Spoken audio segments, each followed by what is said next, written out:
मैंने अभी अर्हेनियस theory, effective collision theory समझाई, और इस इफेक्टिव कोलिजन थ्योरी में मैंने यह समझाया कि कोई सा भी कोलिजन कब रिएक्शन देता है, वो तभी देगा जब ओरिएंटेशन बैरियर और एनर्जी बैरियर ओवरकम होगा।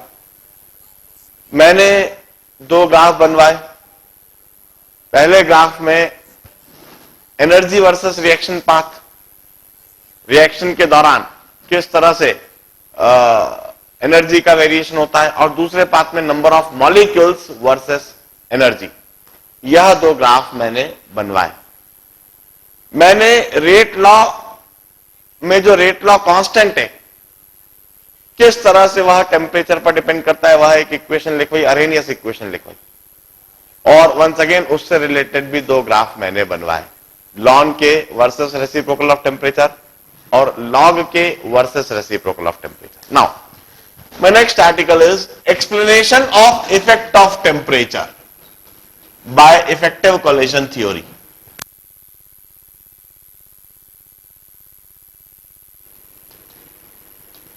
Explanation of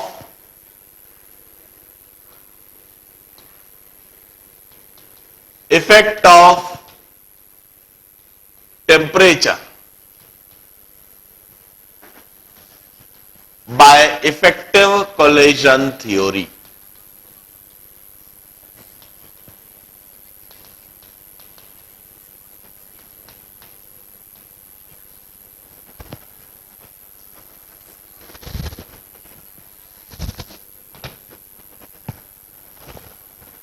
देखिए,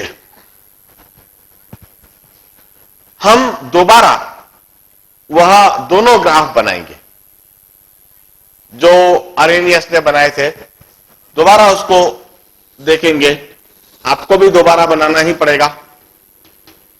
एनर्जी वर्सेस रिएक्शन पाथ,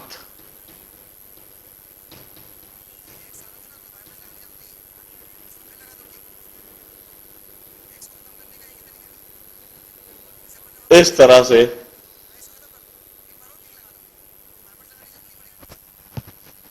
दो ऑल्टरनेटिव कर्व बने। इस एनर्जी लेवल को मैंने कहा था average energy level of reactant, और मैंने कहा था प्रोडक्ट के दो पॉसिबल एनर्जी लेवल हो सकते हैं। प्रोडक्ट हो सकता है रिएक्टेंट के ऊपर हो,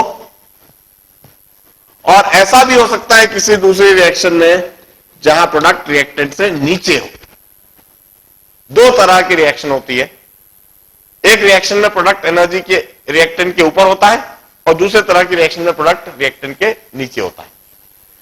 यदि किसी रिएक्शन में प्रोडक्ट रिएक्टेंट के ऊपर है, इसका मतलब होगा कि जब भी रिएक्टेंट प्रोडक्ट में कन्वर्ट होते हैं तो वहां हीट एब्जॉर्ब हो जाएगी, एनर्जी एब्जॉर्ब हो जाएगी। वह रिएक्शन एंडोथर्मिक होगी, उसमें डेल्टा एच पॉजिटिव होएगा। और यदि किसी रिएक्शन में प्रोडक्ट रिएक्टेंट के नीचे है, इसका मतलब जब भी रिएक्टेंट प्रोडक्ट में कन्वर्ट होएगा, बीच में कुछ भी हुआ हो, रिएक्टेंट फाइनली तो नीचे आ गया प्रोडक्ट बनके, तो एनर्जी रिलीज कर देगा। डेल्टा एच ऐसे केस में नेगेटिव हो जाएगा और वह रिएक्शन एक्सोथर्मिक हो जाएगी। फिर साथ में मैंने यह बताया कि प्रोडक्ट चाहे ऊपर हो चाहे नीचे हो, चाहे एंडोथर्मिक हो चाहे एक्सोथर्मिक हो, यदि रिएक्टेंट को प्रोडक्ट में कन्वर्ट करना है तो आपको इतनी एनर्जी तो मिनिमम देना ही पड़ती है। दिस इज थ्रेशोल्ड एनर्जी और क्रिटिकल एनर्जी, और इतनी एडिशनल एनर्जी आपको एक्टिवेशन एनर्जी के रूप में देना पड़ती है। इस ग्राफ के साथ मैंने यहां एक और ग्राफ बनाया था, number of molecules versus energy.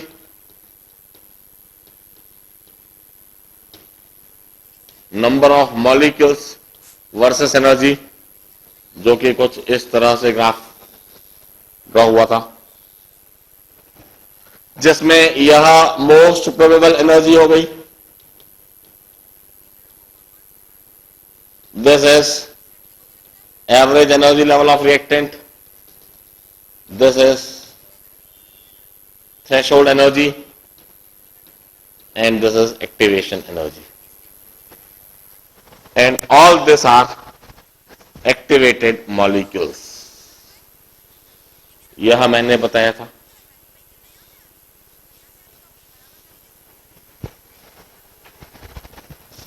अब मैं आपको सबसे पहले ग्राफिकली दिखाऊंगा कि टेम्परेचर के बढ़ाने से क्या होता है. जब आप टेम्परेचर बढ़ाते हो तो टेम्परेचर के बढ़ाने से एक एक रिएक्टेंट मॉलिक्यूल के पास एनर्जी बढ़ती है. टेम्परेचर के बढ़ाने से रिएक्टेंट का एवरेज एनर्जी लेवल बढ़ जाता है और यह कर्व इस तरह से ऊपर चला जाएगा. This would be the new energy level of reactant.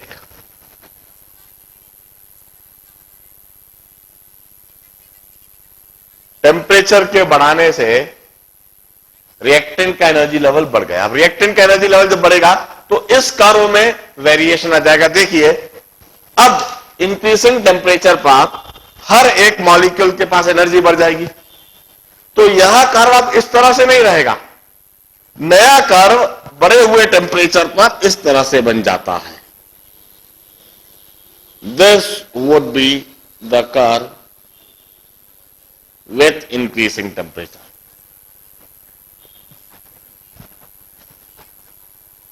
यह कर्व हो जाता है. कम एनर्जी वाले मॉलिक्यूल्स कम हो जाते हैं. इंक्रीजिंग टेम्परेचर पे कम एनर्जी वाले मॉलिक्यूल कम हो जाते हैं और अधिक एनर्जी वाले मॉलिक्यूल बढ़ जाते हैं. टेम्परेचर के इंक्रीज कर देने से यह कर्व इस तरह से ऊपर चले जाता है.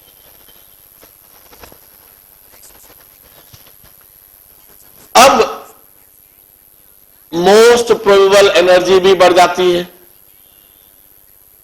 और average energy level of reactant भी बढ़ जाता है.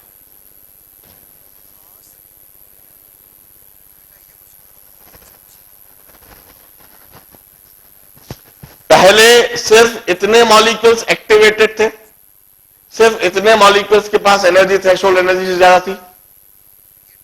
10 डिग्री टेम्परेचर बढ़ाने पर यह एरिया डबल हो जाता है. Fraction of activated molecules double हो जाते हैं. अब यह वाले मॉलिक्यूल्स भी एक्टिवेटेड कहलाते हैं. यह मॉलिक्यूल्स भी अब एक्टिवेटेड मॉलिक्यूल्स हैं.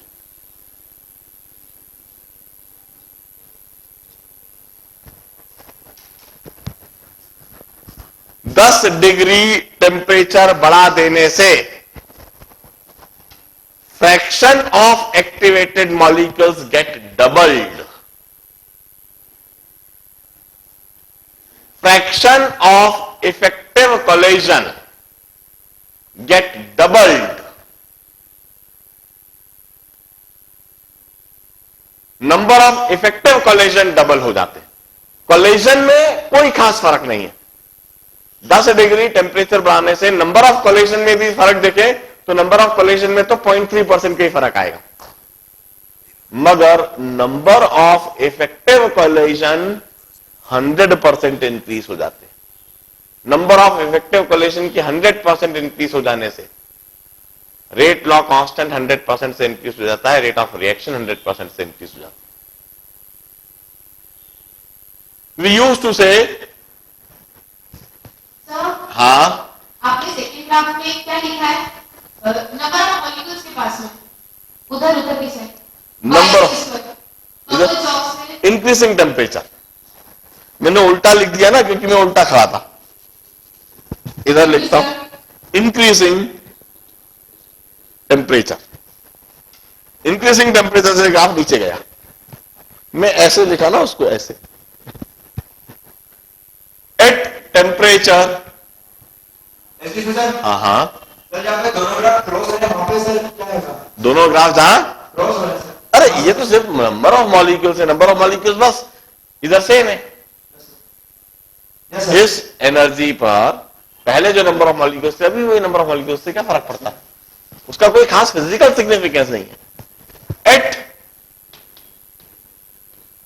Temperature T1 rate law constant K1 is e to the power minus EA by RT1. At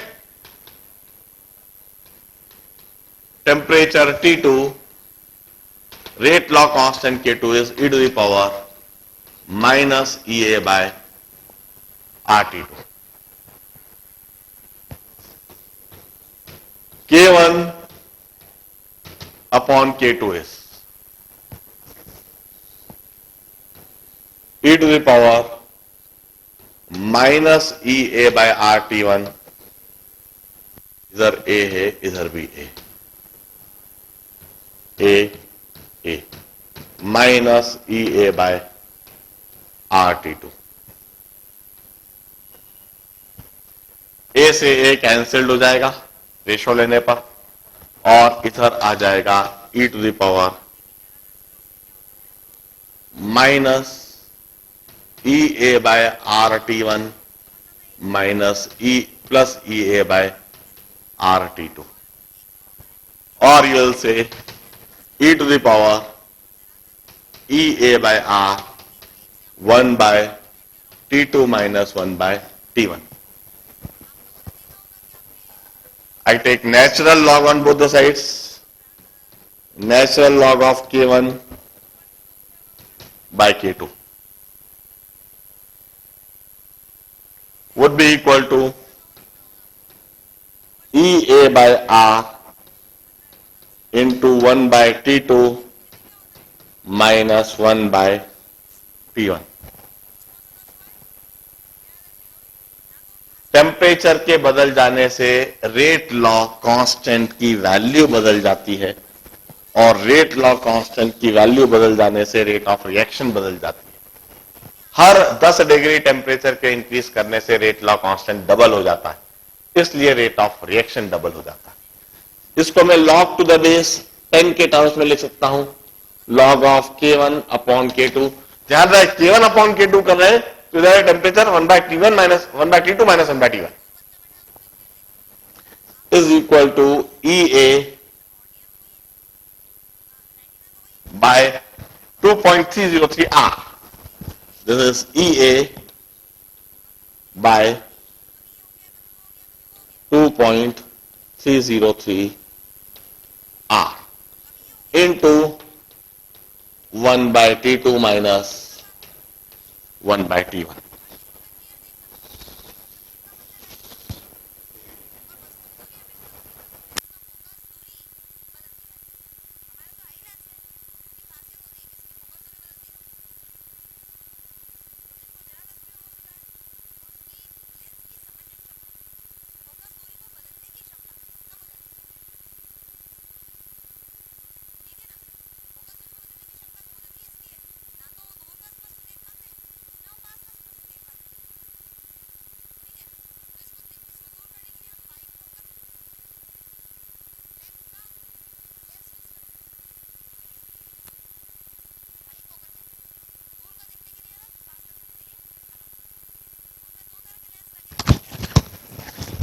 use two से,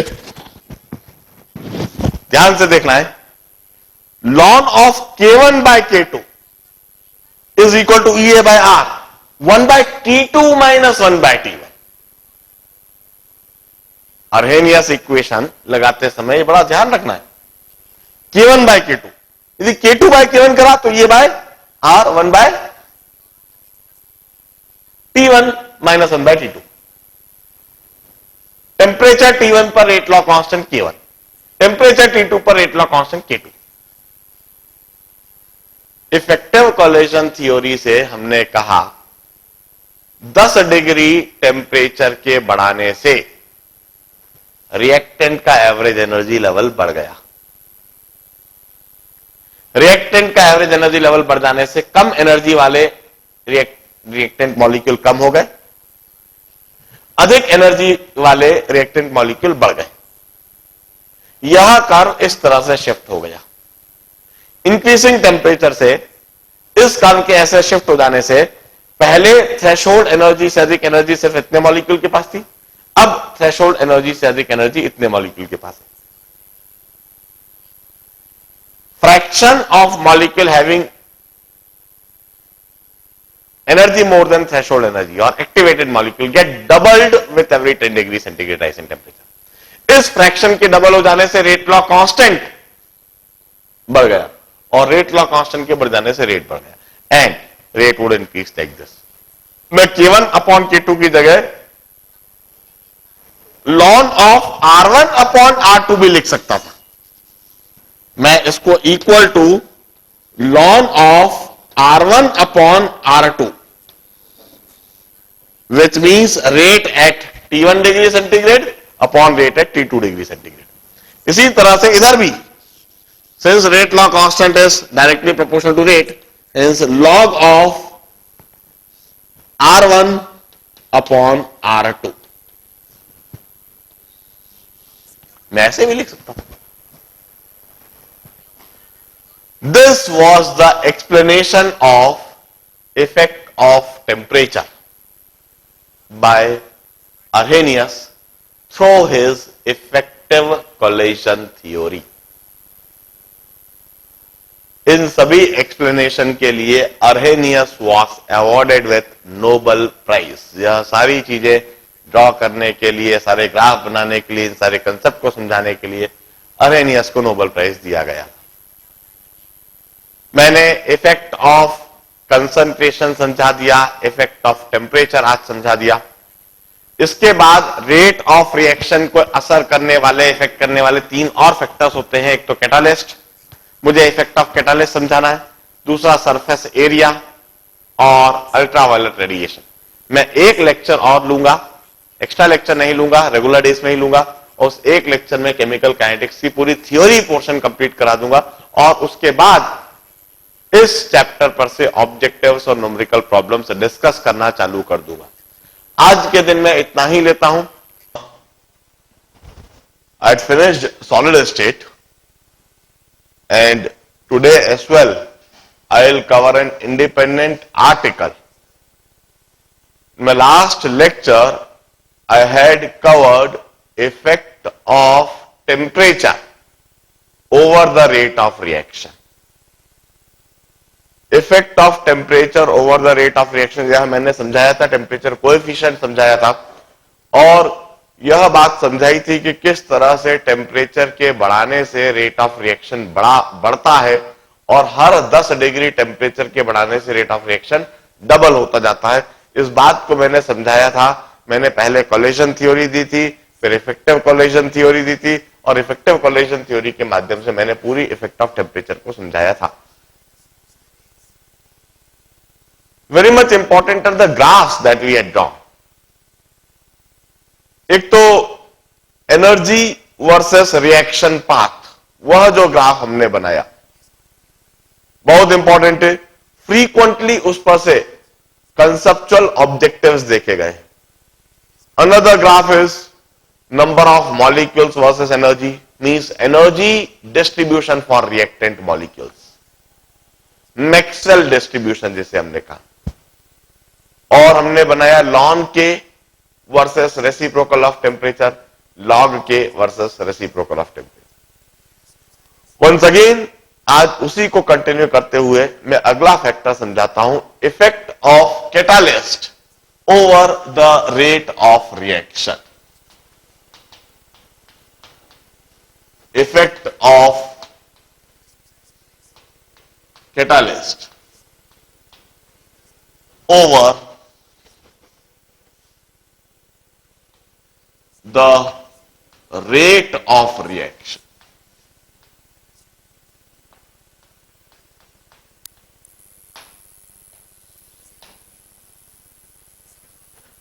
means how catalyst effect the rate of reaction. हम अच्छी तरह से जानते हैं कैटालिस्ट के डालने से रिएक्शन रेट बढ़ जाती है। आखिर कैसे बढ़ जाती है, कैटालिस्ट करता क्या है?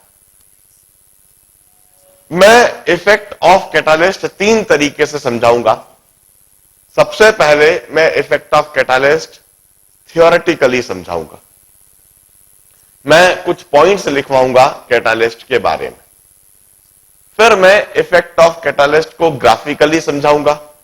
ग्राफ के माध्यम से हम समझेंगे कि कैटालिस्ट क्या कर रहा है। And lastly will write a mathematical equation और हम इफेक्ट ऑफ कैटालिस्ट को मैथमेटिकली समझेंगे। अब जनरली एक ऑब्जेक्टिव बड़ा फ्रीक्वेंटली पूछते हैं इस तरह से, which of the following is true about catalyst और which of the following is a false statement. इस तरह का ऑब्जेक्टिव जनरली अपीयर होता है और नीचे 4 स्टेटमेंट दिए हुए होते हैं। आपको बड़े ध्यान से पढ़ना होता है एक एक स्टेटमेंट और बड़े ध्यान से पढ़ के यह सोचना होता है कि यह स्टेटमेंट सही है या गलत है। यदि उन्होंने पूछा है विच of the following is true about catalyst, तो वहां 3 स्टेटमेंट गलत दिए हुए रहेंगे और एक सही होगा और आपको सही स्टेटमेंट ढूंढना समझना होता है, उसको मार्क करना होता है। या फिर कई बार इस तरह से देते हैं which of the following is false about catalyst, तो वहां 3 सही स्टेटमेंट होंगे और एक गलत स्टेटमेंट होगा और उस एक गलत स्टेटमेंट को आपको समझना होता है। इस तरह का ऑब्जेक्टिव को करने के लिए द नेसेसरी कंडीशन इज कि आपकी थ्योरी, आपका कंसेप्ट बहुत अच्छी तरह से समझा हुआ हो।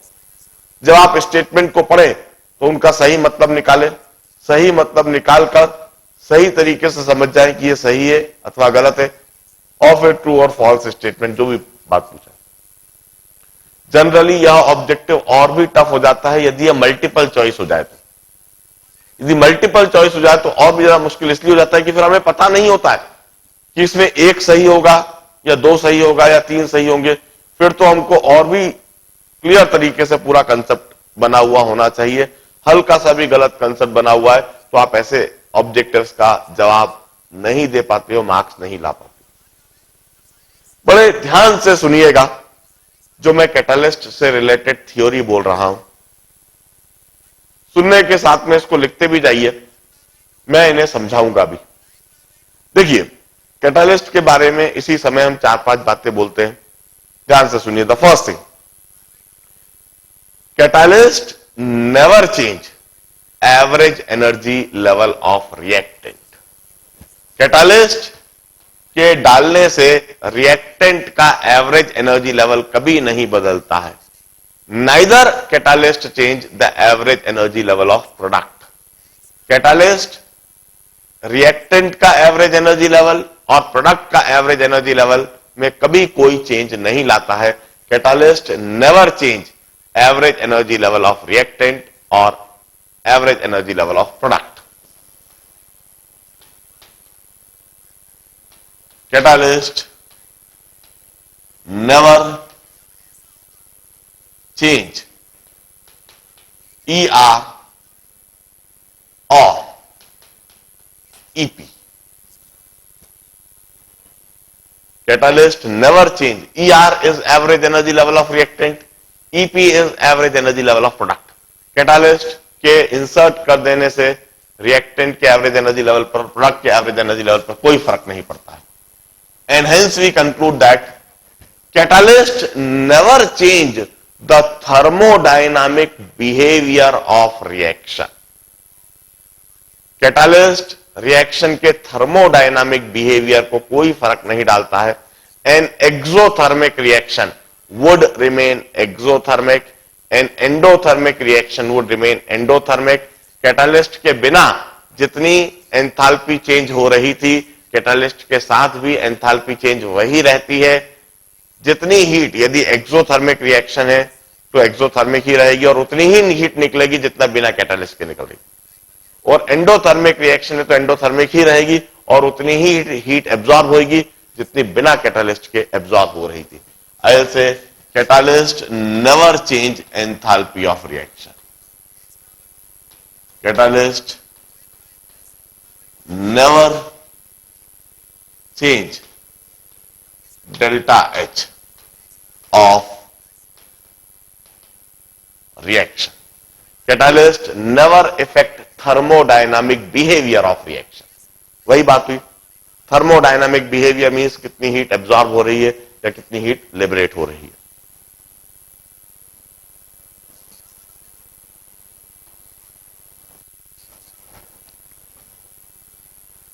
Catalyst never affect spontaneity of reaction.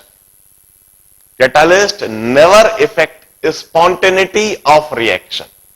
यदि कोई रिएक्शन स्पॉन्टेनियस है तो स्पॉन्टेनियस ही रहेगी, यदि कोई रिएक्शन नॉन स्पॉन्टेनियस है तो नॉन स्पॉन्टेनियस ही रहेगी।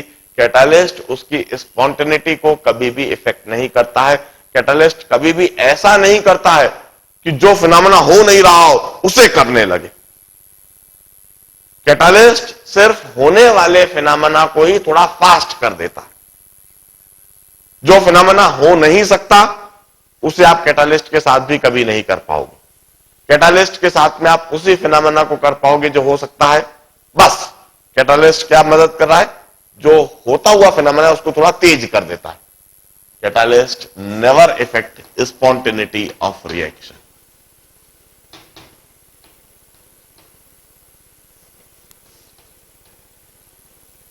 And spontaneity of reaction is governed by delta G.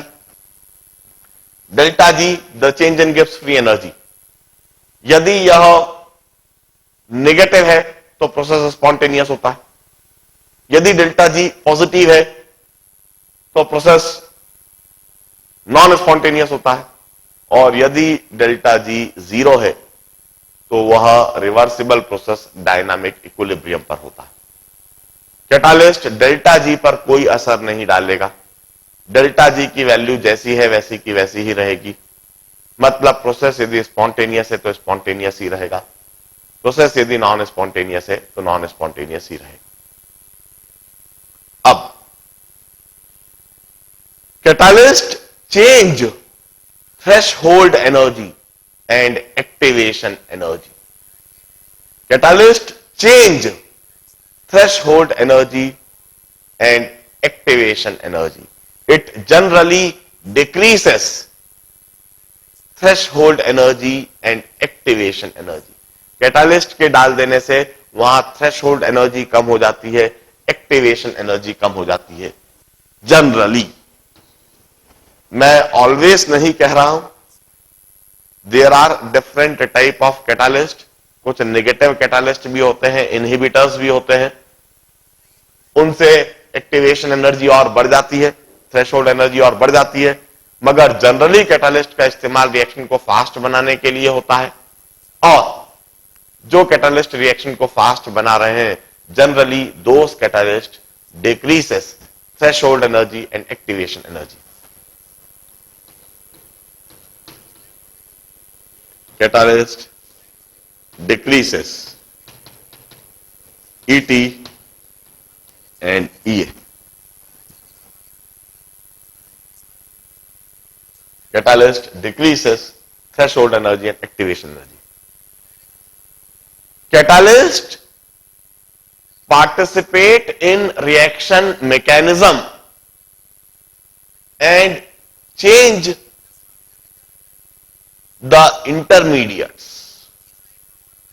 Catalyst participate in reaction mechanism and change the intermediates.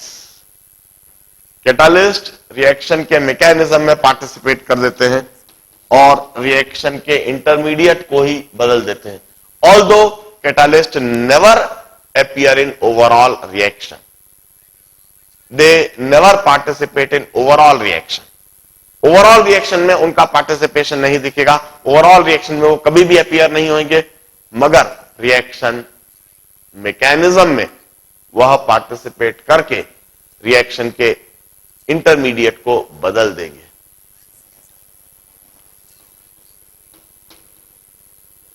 Catalyst never participate और appear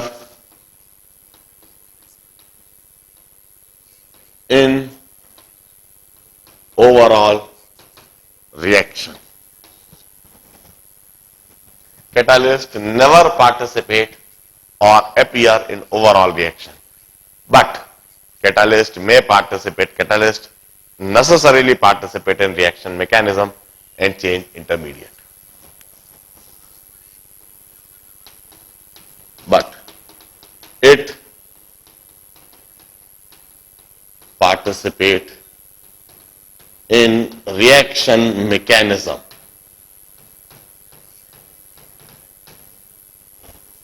and change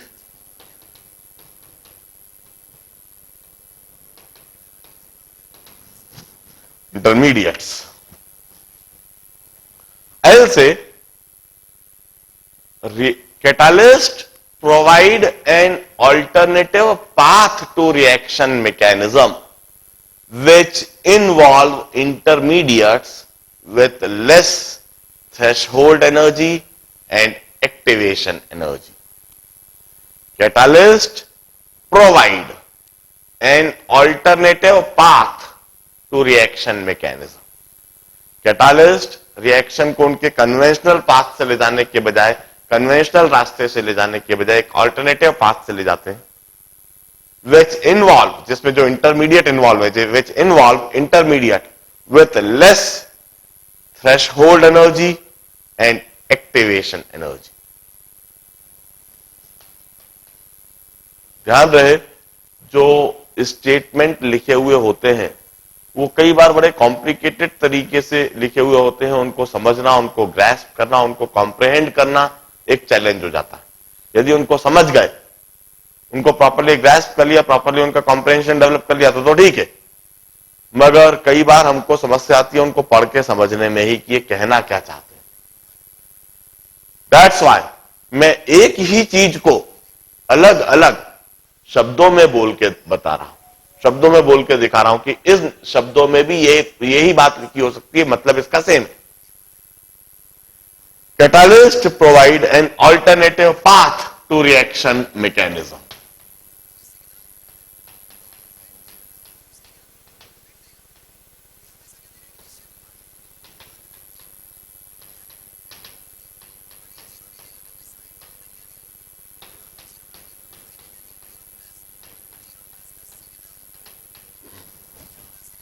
which involve intermediate with less threshold energy and activation energy.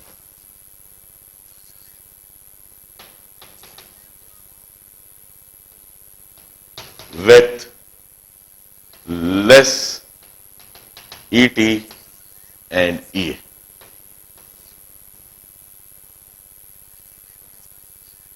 Catalysts provide an alternative path to reaction mechanism with less threshold energy and activation energy, or which involve intermediates with less threshold energy and activation energy. That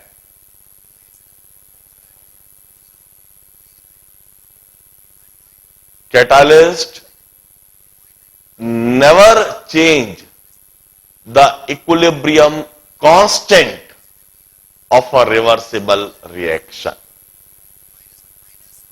यदि कोई reversible reaction है तो उस reversible reaction के equilibrium constant पर कोई फर्क नहीं पड़ता है कैटालिस्ट के डाल देने से.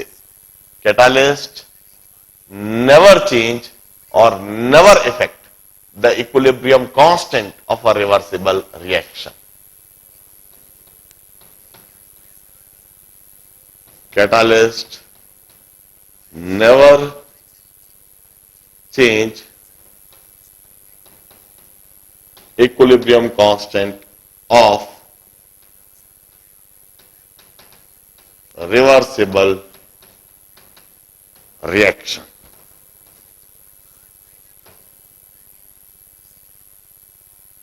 It means catalyst never affect the final equilibrium condition of a reversible reaction. यदि कोई रिएक्शन रिवर्सिबल है, फॉरवर्ड डायरेक्शन में भी होती है, बैकवर्ड डायरेक्शन में भी होती है, तो कैटालिस्ट उसकी फाइनल इक्विलिब्रियम कंडीशन पर कोई असर नहीं डालेगा. जो फाइनल इक्विलिब्रियम कंडीशन है उस पर जो रिएक्टेंट और प्रोडक्ट को एग्जिस्ट करते हैं, जितने रिएक्टेंट और जितने प्रोडक्ट को एग्जिस्ट करते हैं उस पर कोई फर्क नहीं डालेगा catalyst. Catalyst never effect the final equilibrium condition of a reversible reaction.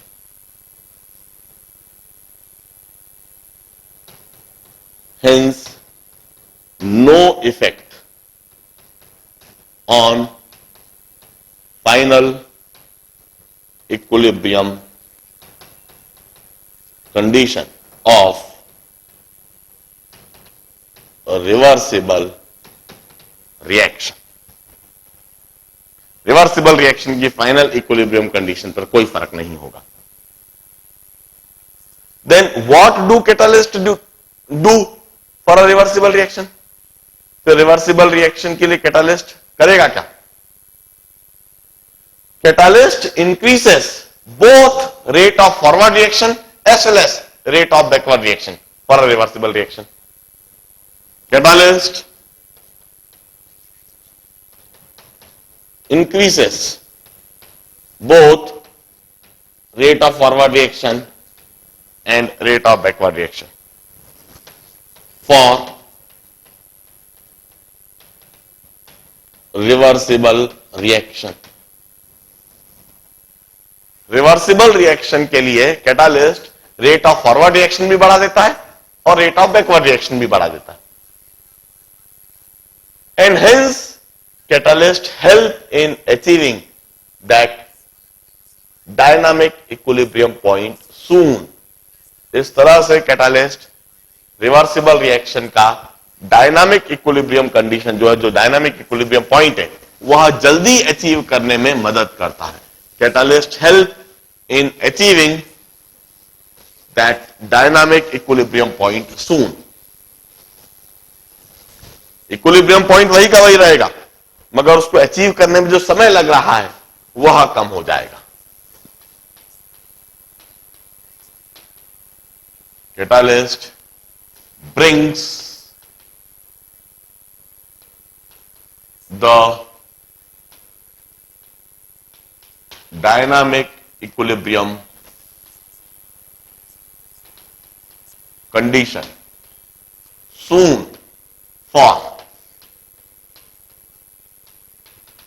Reversible reaction. Reversible reaction के लिए जो डायनामिक इक्विलिब्रियम कंडीशन है वह जल्दी अचीव करने में मदद करता है कैटालिस्ट. 11th point.